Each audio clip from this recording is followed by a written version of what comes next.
Muita paz para todos, encarnados e desencarnados.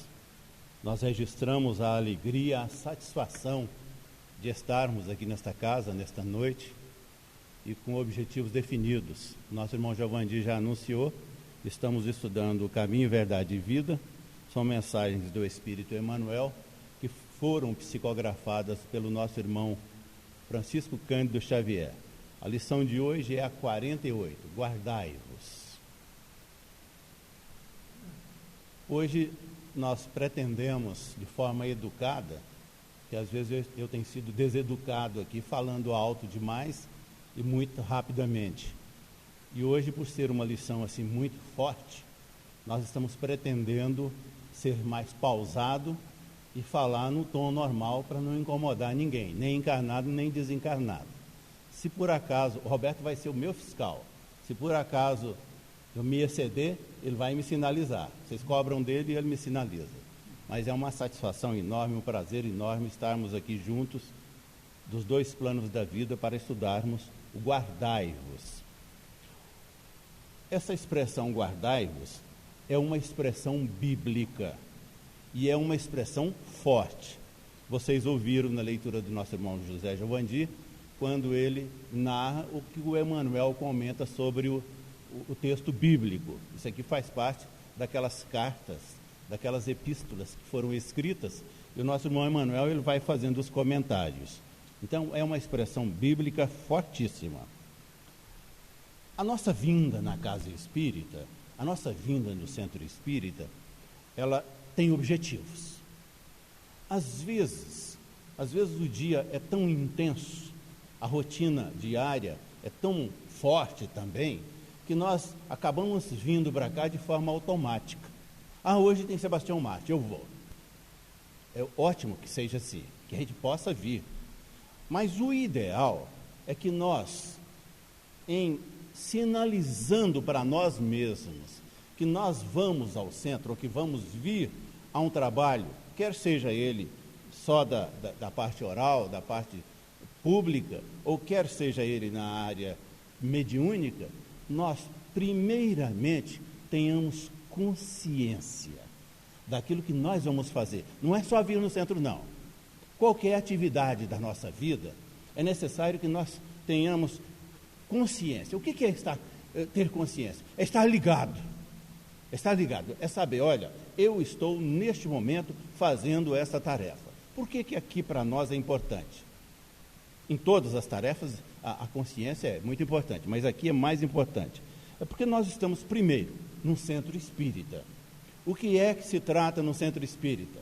Nós estudamos a doutrina espírita. O que é que trata a doutrina espírita? A doutrina espírita trata de conhecimentos que alcançam duas dimensões. Ora, se nós não tivermos consciência disso aí, se não estivermos ligados, vai ser difícil para a nossa compreensão. Eu tenho que compreender, quando eu estou aqui na casa espírita, os fenômenos que podem ocorrer, os fenômenos mediúnicos, os fenômenos de manifestação, eles são normais, comuns. Mas lá fora também eles não podem ocorrer? Podem sim. Podem ocorrer na rua, na nossa casa, no mercado. No entanto, lá o aspecto é público. Aqui é casa espírita. Aqui nós estamos próximos. A nossa dimensão, a dimensão física, está muito mais ligada pela consciência com a dimensão espiritual. Então nós não temos dúvidas que estão aqui conosco centenas de espíritos desprovidos do corpo físico, mas que estão conosco. Muitos vieram conosco, muitos já estavam aqui, muitos estão chegando. Esta consciência do centro espírita nós temos que ter, porque ela vai facilitar a nossa presença aqui. É uma presença muito curta, são 40 minutos. Você diz, mas eu vou lá no centro só tomar passe. Já está ótimo, mas é preciso que eu tenha consciência que eu vou ao centro tomar passe. Porque, do contrário, eu vou vir ao centro, vou tomar o passe e o passe vai ser no ar. Eu não estou consciente, ou seja, não estou receptivo, não estou ligado, eu vou embora para casa na convicção que receber, os espíritos não nos deixam desamparados, não. mas na verdade eu não estou sintonizado com eles. É sobre essa consciência que nós estamos falando. Por que é interessante isso? Porque aqui no Centro Espírita nós dissemos isso. O que nós estamos fazendo aqui? Estudando a doutrina espírita. Estamos estudando segundo a ótica do Kardec. Como ciência, nós estamos vendo uma doutrina que tem aspecto científico, que tem aspecto filosófico e que tem aspecto religioso. Então nós estamos mexendo com o indivíduo, com a alma, com os sentimentos, com o raciocínio, Agora, recentemente, eu fiz um curso, e esse curso ele é patrocinado pelos evangélicos. Foram 2 ou 3 dias, assim, de tempo inteiro, que trata de um tema ousado, metanoia. O que é que os evangélicos estão fazendo?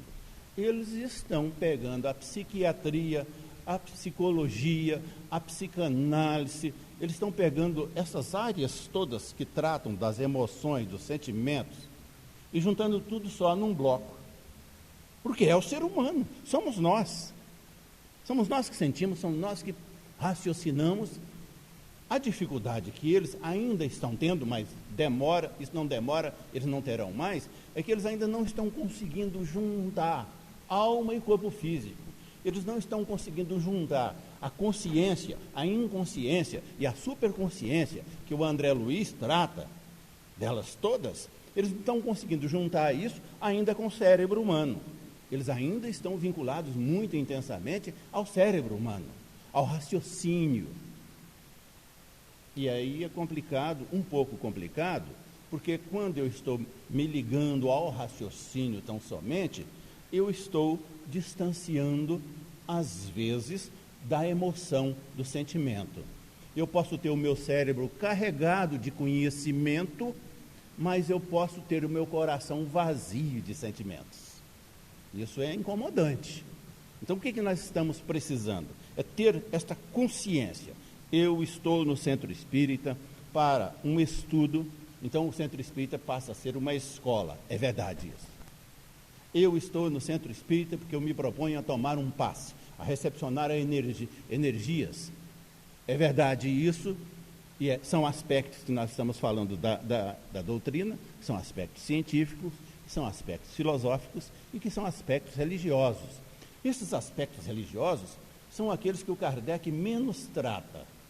Quando Allan Kardec ele começou a escrever o Livro dos Espíritos, lá em 1840 e poucos, e quando ele escreve, ele termina, aí ele vai desenvolvendo para a filosofia, e quando ele contacta com o aspecto religioso, quando ele percebe que o Espiritismo tem esses 3 aspectos, ele já está quase desencarnando.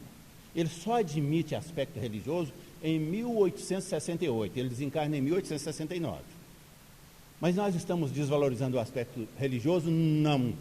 Nós estamos apenas aqui, nesta consciência, nesta apropriação que nós estamos fazendo, tendo os cuidados de deixar tudo. Por isso que nós citamos este curso dos evangélicos. Eles estão certinhos, eles estão pegando todas essas coisas, colocando numa vasilha só e estudando isso, que é a vida humana, que é o ser humano. Por que é o ser humano? Quem é que o psicólogo atende? Ser humano. Quem é que o psiquiatra atende? Ser humano. Quem é que o psicanalista atende? Ser humano. Com os seus problemas, com os seus fantasmas, com as suas dificuldades, com os seus sentimentos e com as suas dores. Então, a doutrina espírita, aqui no Centro Espírita, nós estamos nos propondo a este estudo. Então, é aqui esse campo maravilhoso de filosofar, de ter um processo religioso? É aqui também, no Centro Espírita, um local de terapias? Sim. E quando nós acabamos de dizer que estamos num Centro Espírita e 2 dimensões da vida estão sendo tratadas, é neste aspecto. Nós temos o aspecto espiritual, que estas terapêuticas todas, elas se desenvolvem intensamente. Nosso irmão José Lobato, daqui a um pouquinho ele vai dirigir um grupo aqui em cima, um grupo de atendimento público de encarnados e desencarnados. É um processo terapêutico antigo, um dos mais antigos dessa casa. Mas não adianta passarmos lá, mesmo encaminhado por uma entrevista, se nós não estamos conscientes. Não estamos ligados. O que é que eu estou fazendo aqui? Porque isso requer preparo. Além do desejo, não, eu quero que os Espíritos me atendam. Isso é fácil. Eles vão nos atender. Mas é preciso que eu estabeleça com estes Espíritos alguns fios de ligação para que haja nesta ligação resultados positivos para o meu lado, porque do contrário não vai haver resultado assim tão intensamente. Mas não esquecendo, Jesus não nos abandona. Nós vivemos dependentes do hálito. Prestem atenção aqui, prestemos atenção. Nós, todos nós, encarnados e desencarnados na Terra, vivemos dependentes do hálito amoroso de Jesus. É Ele que dá o padrão vibratório para o planeta Terra.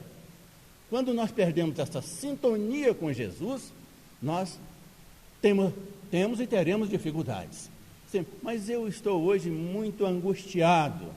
É porque a sintonia com Jesus, ela está comprometida por algum problema qualquer. Ah, mas eu fui ao médico, ele diagnosticou que eu estou no processo o estresse se agravou e eu estou chegando perto de uma depressão. É porque nós estamos perdendo a sintonia com Jesus. Quem está sintonizado com Jesus não vai entrar em processo depressivo nunca, nunca. Então o centro espírita é isso.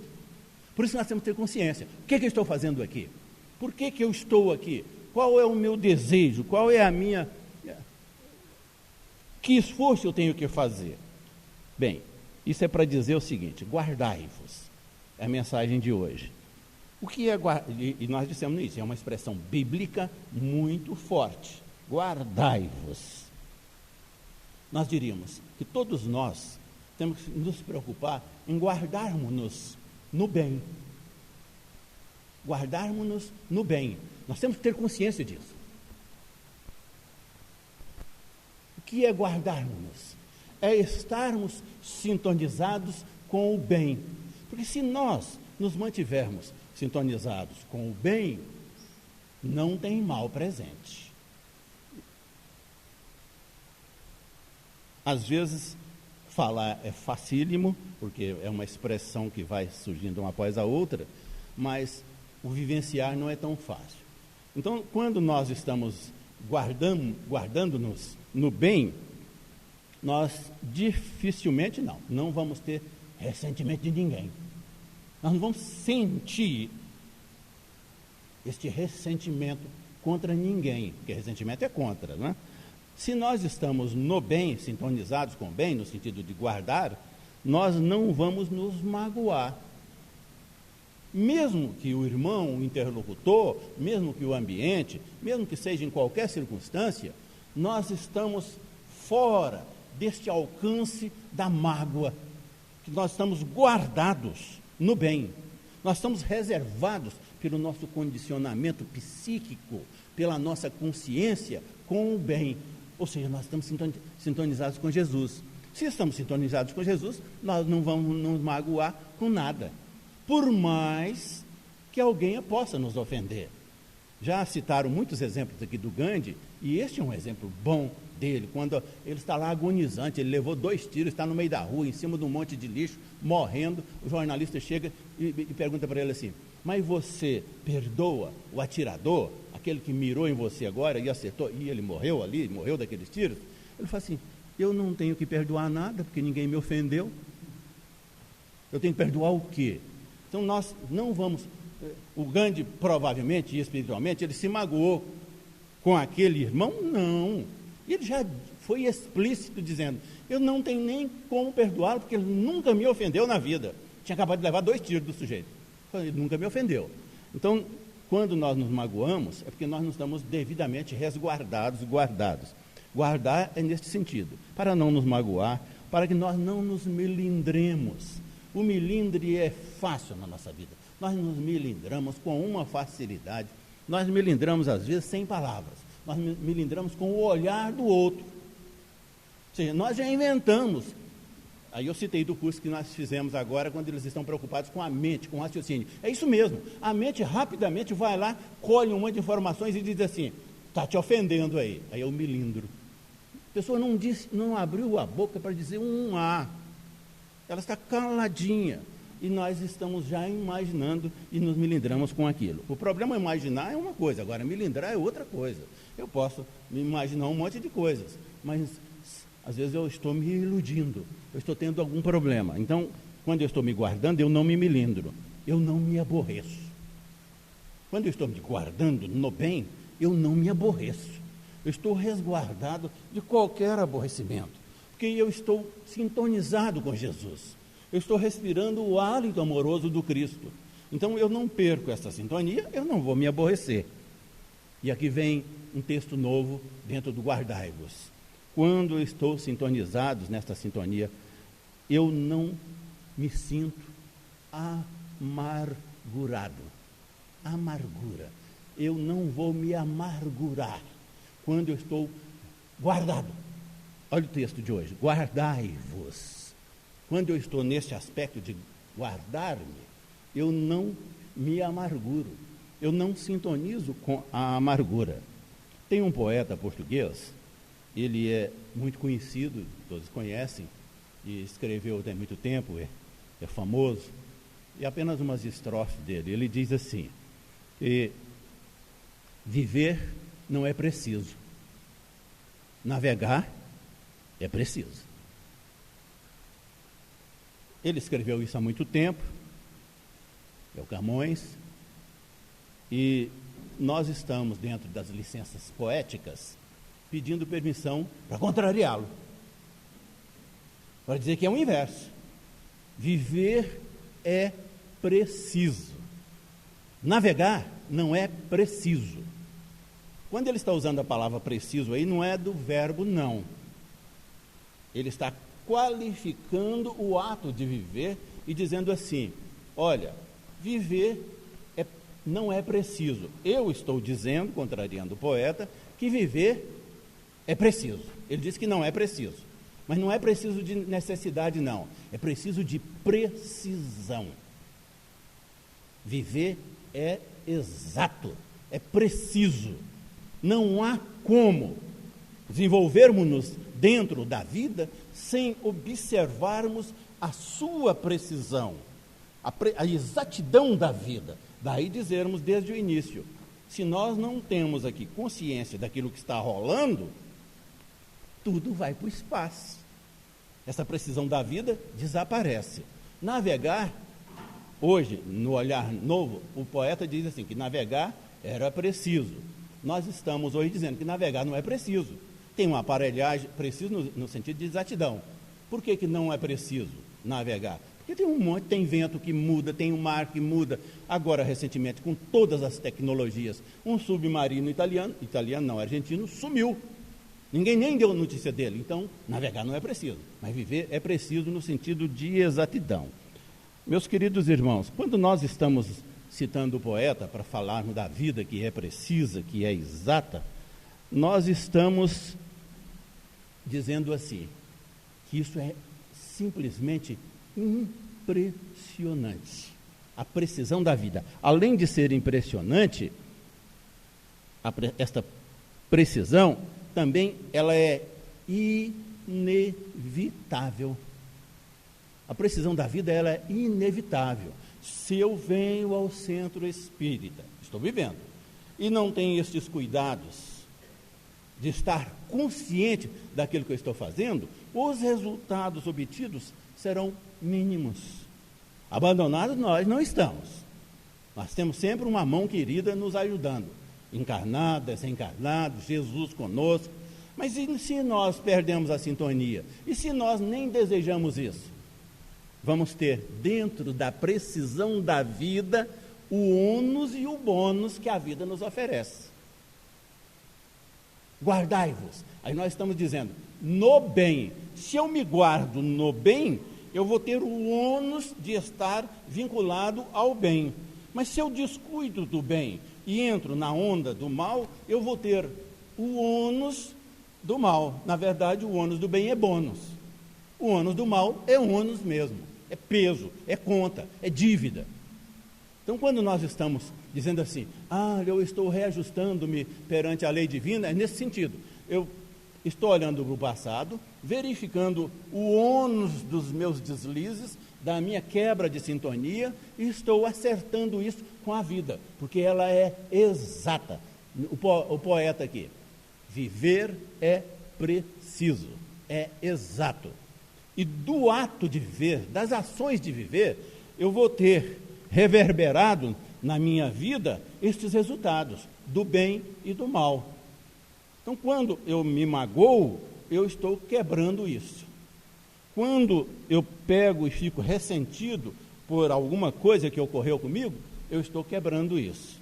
Então, a lição de hoje do Emmanuel é guardai-vos. E nós estamos estudando, nós estamos fazendo um raciocínio que é no bem. E chegamos numa palavra mágica que é a amargura. A precisão da vida, ela é, repetindo aqui, ela é impressionante, ela é inevitável. Ou seja, estes fatos, as ações da vida, elas vão reverberar em nós. Guardai-vos de não sermos amargurados. Citamos agora mesmo assim, se eu não estou devidamente resguardado, cuidadoso, eu me amarguro. Então eu estou, neste instante, refletindo sobre isso, para que nós saiamos daqui hoje conscientes de um conceito sobre amargura. É uma palavra conhecidíssima, mas dificilmente nós paramos para analisá-la. E ela é importantíssima, este sentimento denominado amargura, ele é muito importante para nós. Então, o que nós estamos nos propondo, dentro do Guardai-vos, que nós estudemos o conceito de amargura, de amargurado, ou seja, sobre os amargurados. Alguns de nós, às vezes, nós já dissemos hoje dos descuidos, nós somos tomados por uma necessidade, olha a expressão que nós estamos utilizando aqui, nós somos tomados por uma necessidade doentia, de sermos realistas. Tem pessoas que viram para nós e dizem, você está querendo ser mais real do que o rei. Então, alguém que se propõe no caminho do bem, fala assim, eu sou um realista, eu tenho meu pé no chão, eu não me iludo. Cuidado com essas coisas. Estamos estudando o termo amargurar e amargurado para entendermos estes conceitos, porque o guardai-vos é da amargura também. Quando isso ocorre, que eu digo assim, isso é doentio, eu sou realista e quero e tenho o meu pé no chão. Isso pode significar, para quem está dizendo assim, que na sua manifestação com terceiros, e é verdade, isso acontece muitas vezes, que esta pessoa que se diz realista, quando ela se diz realista, ela fica dentro de um clube fechado. Ela quer se diferenciar do restante. Então, quando alguém se comporta assim, ela está quebrando. O indivíduo que faz assim, quando ele se comporta, dizendo que quer ser realista mais do que o rei, ou seja, quer manter o pé no chão, e às vezes não, é uma ilusão, ele está, naquele momento, sem um pingo, sem manifestar-se um pingo de docilidade e leveza na relação com o próximo.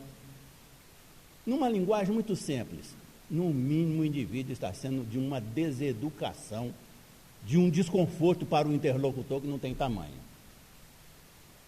Porque ele não aceita o diálogo, ele diz assim, eu sou realista, isso que está acontecendo por aí não me interessa. Isso não é a minha opinião é diferente disso. Eu sou o dono da verdade. Esse é o resumo. Então, esse negócio de ser dono da verdade, de ser realista, traz um incômodo enorme para nós. Porque as nossas atitudes em tais circunstâncias, elas se caracterizam, ou seja, quando nós agimos assim, as nossas atitudes elas vão se caracterizando por uma lamentável descrença. Nós dissemos agora mesmo, vivemos do hálito amoroso de Jesus. Ora, quando eu quebro esta sintonia, eu fico numa descrença de Jesus. Por que é que Jesus não me avisou que eu iria bater o carro? Por que é que Jesus não me avisou que a luz ia apagar e as compras que fiz dentro da geladeira, elas iriam descongelar e perder? É nesse sentido. Eu quero ser realista muito mais do que o raciocínio me permite. Então, quando alguém se comporta assim, nestas circunstâncias, ela está lamentavelmente manifestando-se numa descrença. Perante quem? Este é o problema que nós estamos estudando aqui. Perante as suas ações e exemplos do amar a própria vida, da exatidão da vida. Olha o poeta aqui, o Camões, dizendo assim: viver é preciso, viver é exato. Então, quando eu quebro esta relação de exatidão com a vida, eu tenho ônus. Quando alguém age neste processo de ser realista e teima-se em contrariar aquilo que é a normalidade da sociedade, ele está entrando nesta fase. É uma fase de ilusão profunda. É uma amargura. O indivíduo entrou por este caminho, ele vai ser amargurado. Ele, neste momento, ele vai quebrar a sua sensibilidade, o seu coração nas manifestações com os outros. Ele terá enormes problemas. É uma compulsão. Atentemos a isso. Quando alguém entra nesta fase de ser realista, ele está vivendo uma compulsão por estragar os ideais que sustentam a vida alheia. Eu não concordo com ninguém. Naquele momento, está faltando a alguém que se propõe a viver assim a noção e a sensibilidade das nossas relações. Porque as nossas relações, em Jesus, elas são luminosas. Quando estamos dizendo assim, estou sintonizado com Jesus. Se eu estou sintonizado com Jesus aqui, nesta expressão, aquilo que está nos relacionando pela fala, pelos ideais, pelas ondas mentais, é o que há de melhor. Mas quando eu quebro isso, eu tenho dificuldades. E quase sempre, alguém que começa a ser um realista, ele se torna um estraga-prazeres, naqueles círculos que ele está vivendo. Ou seja, se nós nos tornarmos assim, nós vamos ser um estraga-prazeres onde nós vivemos. Nós vamos viver uma fase de amarguras. E as amarguras trazem as consequências. A lição do Emmanuel hoje: guardai-vos. Guardai-vos da amargura. Guardai-vos de sermos ou de nos tornarmos um amargurado. Quando dotados de um olhar, e o amargurado faz isso. Quem conhece aí, nós estamos conversando e sabemos que no nosso meio, nas nossas relações, nós conhecemos pessoas e nós mesmos às vezes nos encaixamos. Quando nós estamos dotados de um olhar, atenção aqui, quando nós carregamos o nosso olhar e transmitimos aquele olhar, aquela vibração de inveja e de indiferença, tenhamos cuidado, estamos enfermos. E o nome dessa enfermidade? Amargura. O amargurado tem essa dificuldade. O seu olhar é pesado, é carregado, é julgador, é de julgamento. Ele está julgando, mesmo com a boca fechada, ele está julgando o próximo. E a linguagem do guardai-vos é nesse sentido. Eu não posso ser um ressentido, eu não posso ter essas mágoas, eu não posso me ofender com os outros, eu não posso ficar amargurado, eu não devo ser uma... Esse posso é força de expressão. O temperamento de azedume do amargurado, ele tem muitas causas.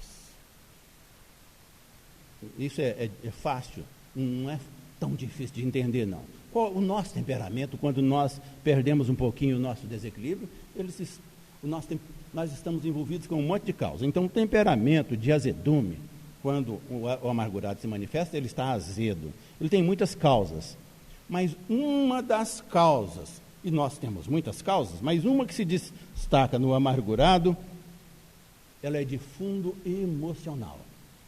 E não poderia ser de outra forma, porque a amargura é uma emoção, é um sentimento.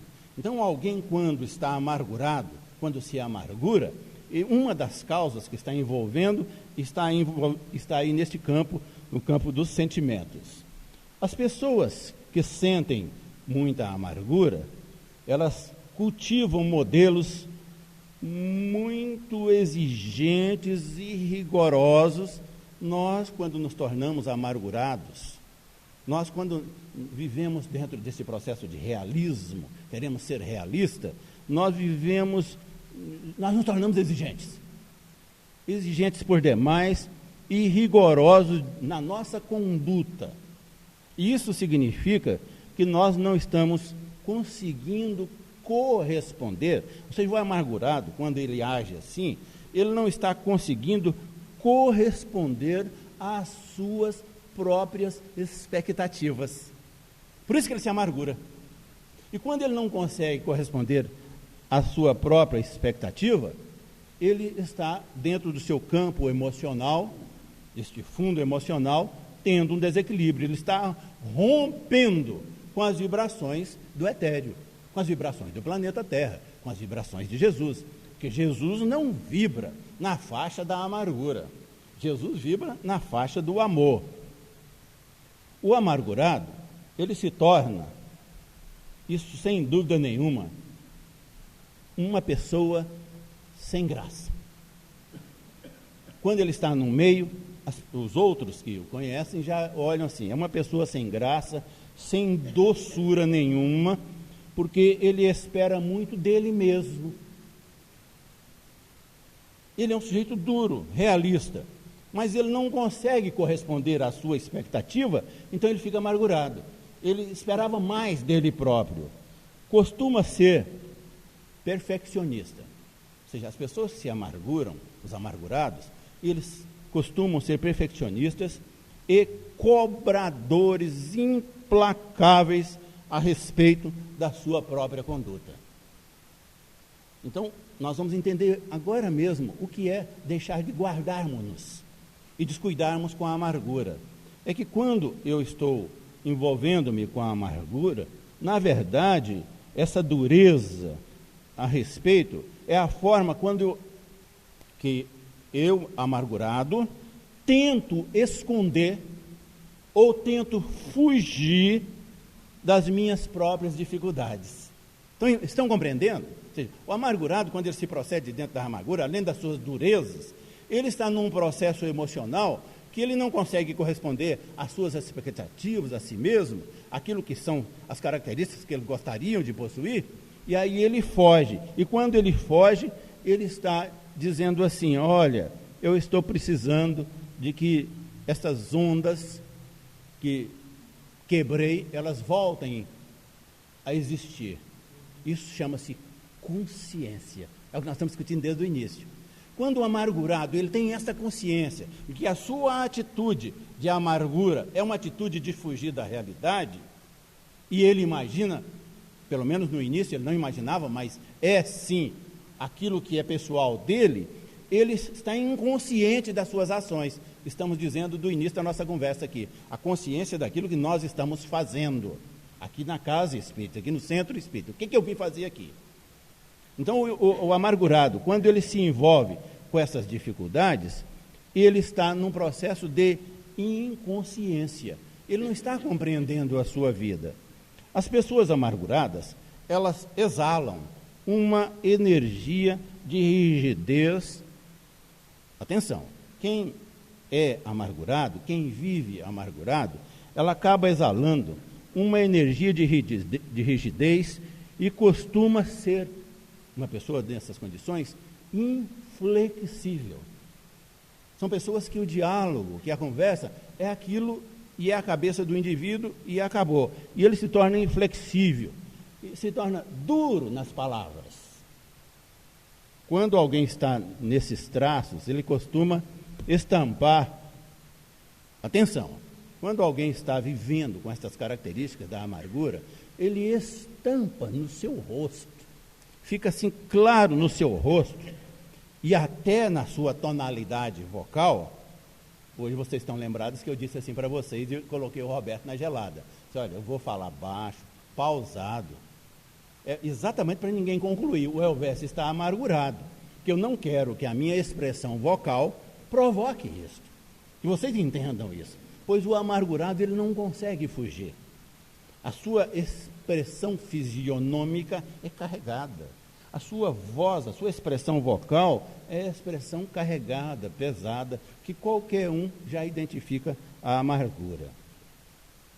Somente, atenção, nós estamos falando das dificuldades, e claro, estamos dentro da casa espírita, num processo terapêutico, e aí começam os recursos baterem em nós. Somente com uma profunda disposição de reconciliação e acolhimento de si mesmo. Entendam, quem vivenciou, quem vivencia a amargura, quem se sente amargurado, não tem muita saída. Somente com uma profunda disposição de reconciliação e acolhimento de si mesmo, será possível mudar este quadro emotivo. Não tem jeito. O próprio indivíduo, se convivemos com alguém, se nós no nosso meio familiar tem alguém assim, se nós estamos convivendo com um amargurado, a partir de hoje nós estamos mudando os nossos conceitos. Estamos entendendo que esta pessoa, na verdade, ela está enferma. Porque a amargura é uma doença na emoção do indivíduo. Ora, se ela está enferma, ela está precisando de muita compreensão e de muito apoio. Não tem outro caminho, não. Se nós estamos perante alguém que está necessitado por viver amargurado, está necessitado da nossa presença, da nossa fala amorosa, nós vamos ter que dispor neste apoio em favor de quem assim está. Isso significa que nós temos que acolher esta pessoa. Mas atenção, acolher é uma coisa, porém, querer mudar o amargurado é problema dele, não é nosso. Acolher é diferente de se impor. Ele já fez isso lá atrás, por isso está amargurado. Então, se eu acolho o amargurado, se eu vou viver com alguém que está doente, eu tenho que ajudá-lo e apoiá-lo. Encerrando. A melhor das terapias. Amar cura. Amar cura. Amar cura tanto o enfermo, como amar cura quem ama. O Paulo fala sobre isso, sobre a expressão amor, o quanto que ela é importante. Então a lição de hoje do Emmanuel, do guardai-vos, ou do guardarmos-nos, nós estamos nos propondo que temos que nos guardarmos mesmos em Jesus, para não ficarmos amargurados, para não termos que perdoar, porque nós não vamos sentir que ninguém nos magoou, então não temos que perdoar nada, ninguém. Porque o amar, ele vai curar. E a consciência que estamos nos propondo, essa consciência, é para que nós saibamos onde é que nós estamos botando o pé, para que nós tenhamos consciência do sentimento da amargura, para que nós tenhamos conhecimento dos amargurados. E tudo isso que nós estamos vendo aqui no Centro Espírita, a nossa consciência está nos dizendo, isso é sobre a ótica cristã espírita. Nós estamos abrindo a nossa alma para colocar ali alguns esclarecimentos que vão nos beneficiar na vida, na precisão. Viver é preciso, para que os nossos atos, para que os fatos das nossas vidas nos dê este guardarmos-nos em Jesus. Muita paz para todos. Muito obrigado.